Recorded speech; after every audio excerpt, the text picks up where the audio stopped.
One of the biggest things we've been hearing throughout this entire pandemic, and I'm sure you can relate to this, is that there appears to be some form of psychological warfare element to what's taking place right now.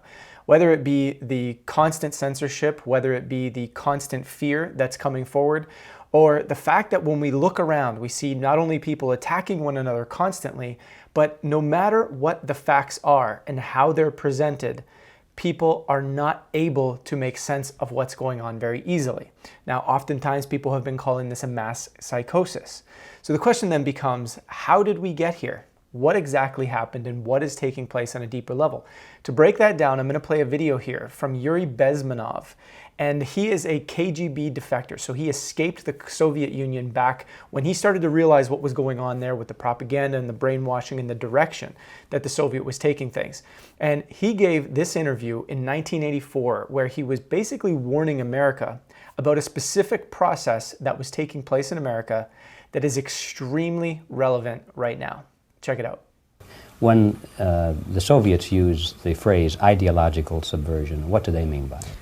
Ideological subversion is the slow process which we call either ideological subversion or active measures, активные мероприятия in the language of the KGB, or psychological warfare.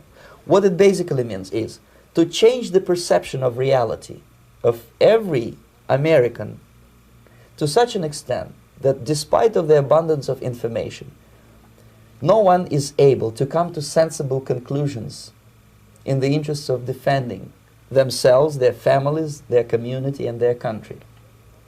It's a great brainwashing process which goes very slow, and it's divided in four basic stages. The first one being demoralization. It takes from 15 to 20 years to demoralize a nation. Why that many years?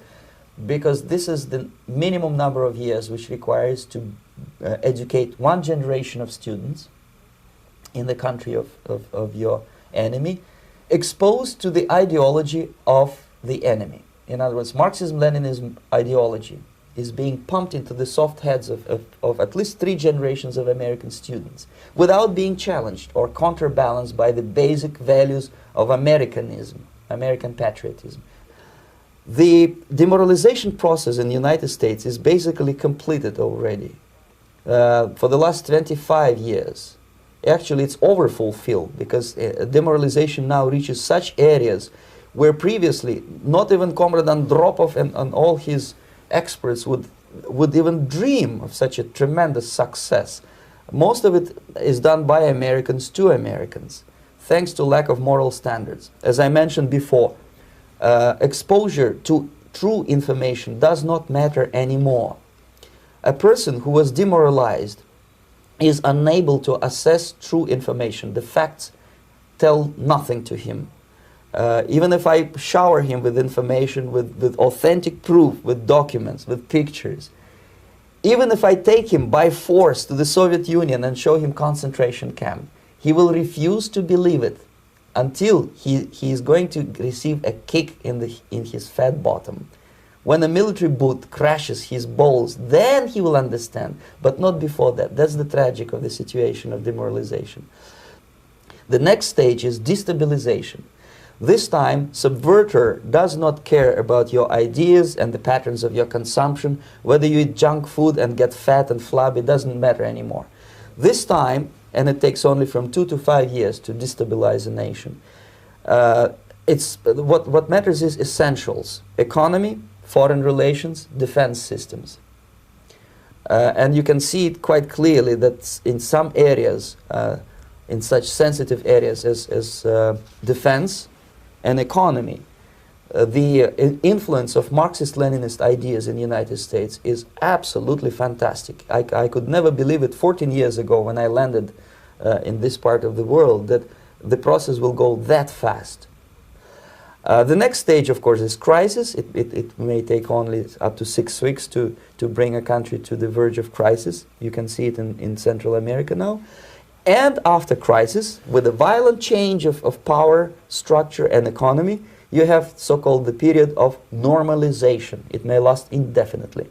Normalization is a cynical expression borrowed from Soviet propaganda, When the Soviet tanks moved into Czechoslovakia in '68, Comrade Brezhnev said, "Now the situation in brotherly Czechoslovakia is normalized." This is what will happen in the United States if you allow all these schmucks to bring the country to crisis, to promise people all kind of goodies and the paradise on earth, to destabilize your economy, to eliminate the principle of free market competition, and to put a big brother government in Washington, D.C., with benevolent dictators like Walter Mondale, who will promise lots of things, never mind whether the promises are fulfillable. So look, I want to talk about some solutions to what's happening here, right? But just to recap, we can see that in Yuri's warning here, if you will. We're kind of in the stages of number 2, 3, and 4 there, where we're having the destabilization, we're having the crisis, and we're having the normalization, right? Now, of course, this can be argued, and perhaps some people are going to come in with a different perspective, and I really, really welcome that in the comments. I want to hear from you guys of what you think, about whether or not this is really applicable to today or not. When I look at this, I feel it is, and so that's why I'm sharing what I'm sharing here today. But essentially, we're seeing that through this particular crisis, of the pandemic and what we talk about that. And I know everybody kind of has a bit of a different perspective on how much of a crisis it really is.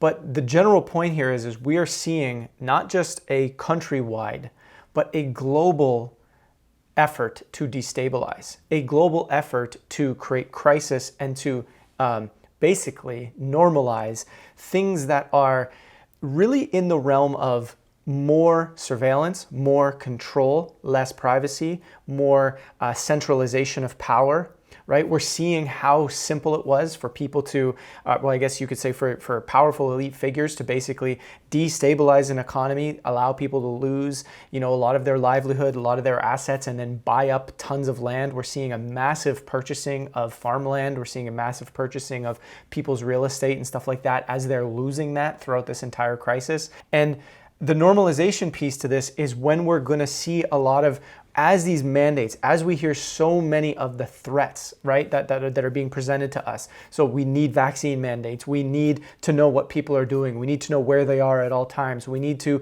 potentially have implantable chips eventually that can tell us whether or not they're sick and report that back to a centralized location.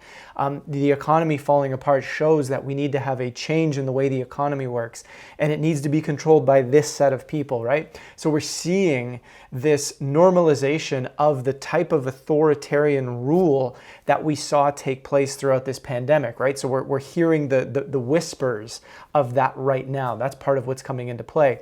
But from a solution perspective, right? Because I think you can put together everything in your own mind as to what Yuri said here.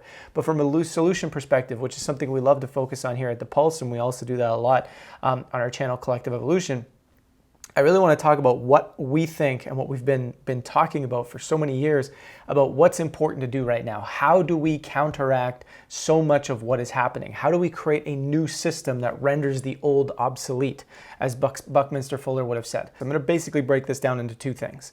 One is the type of media we're consuming, and the second is really looking at, kind of our own internal process of understanding ourselves, of understanding our beliefs, of understanding our ideas, whether or not we're seeking to actually find truth versus seeking to reinforce a particular belief system or ideology we have. There's this idea that it's like the independent or alternative media is always right and the mainstream media is always wrong, right? If we're on the side of the independent media or the alternative media. Now, the reality of the situation is we might want to look at this in terms of something a little bit different. What outlets, what people, what analysts, what commentators, what people running podcasts, whatever it might be, who is like loose and flexible enough in what they're exploring that they haven't built an identity around it? Who is trying to converge on truth, trying to get to truth, trying to figure it out, as opposed to those that are just trying to say, I know exactly what the truth is, and here's what it is, and here's my story, and here's how it works.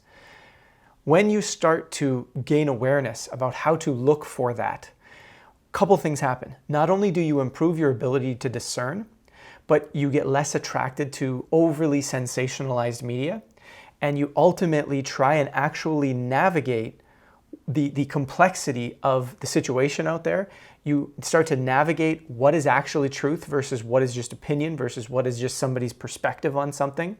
And why this is so important to improve and build this skill is because one of the most important things in having a solution to what's taking place right now is to be able to create a culture that can actually move forward. Now, how do you create a culture that can move forward? We need to be able to communicate. We need to be able to agree on stuff. We need to be able to see where the data, the evidence that is looking at the full picture actually leading to. What is actually happening? What are we actually seeing? And how do we agree on something? So if we're just running off on sensationalist ideas constantly, well, a whole bunch of intelligent people are going to very quickly see that and poke holes in it, and then we won't be able to communicate. We won't be able to get on the same page. So a community, a culture that can communicate with one another, that is more interested in converging on truth versus just trying to be right and holding on to our ideologies as to what we think the world exactly looks like and how it works. That type of culture will move forward. It happens on the communication end first. Once we're able to communicate, we're able to discern, we're able to sense make better, we're able to bring our ideas and unify under a deeper understanding, as opposed to everybody has their own perspective and everybody's just fighting each other to try and make everyone else see that they're right. The second piece to this is really looking at ourselves, right? How is it that we came to believe the things that we believe? Why do we think the things we do about COVID? So a lot of the times, and this is a journey we all go through in some way, shape, or form, we kind of think we really know something because we saw a bunch of stuff, right? And then we can easily go down that rabbit hole of, I keep going deeper and deeper and deeper, and then I start surrounding myself with only those types of voices over and over and over again. And the next thing you know, we get stuck in a particular ideology or belief system that we now identify with about what's going on with something like COVID. It could be really anything. And what starts to happen there is you'll notice that if somebody provides a different fact that collapses something inside your existing ideology or narrative, you feel a sense of resistance. You almost have to think, well, that can't be true. They must be lying to us about that. That data must be false. And while there can be false information or data in the world, that's our initial way of just pushing it away. So the key thing to note there is how instead of trying to find out, is that data real? Is that data legitimate? We're just saying, I don't even want to look at that because it must be false. When we get into this position, we're in trouble. And what I mean by that is we've gotten into a state of mind, a state of being that is now identified, like I said, with an ideology or a belief system, which means now we're stuck. We're not looking to seek truth anymore. We're not looking to move forward. We're not looking to connect with our fellow, man and woman out there and find ways to understand what solutions are and how to move forward. We're now just wanting everybody to see things how we see it. We want to be right. We want everybody to just come onto our side. When we do that, we are creating division more than we can realize. And so one of the key things is here, really starting to look at and notice where we're starting to identify with ideas. Taking a moment, relax your body, literally relax your body, feel the tension in your body and relax it. Take a breath, then consume media, then question things. Be curious about other perspectives that are happening around the issue that you feel so passionate about. When we start to consider these perspectives and we take a moment to be present, we take a moment to get inside our bodies, we start to change physiologically how our mind and executive functioning starts to work, right?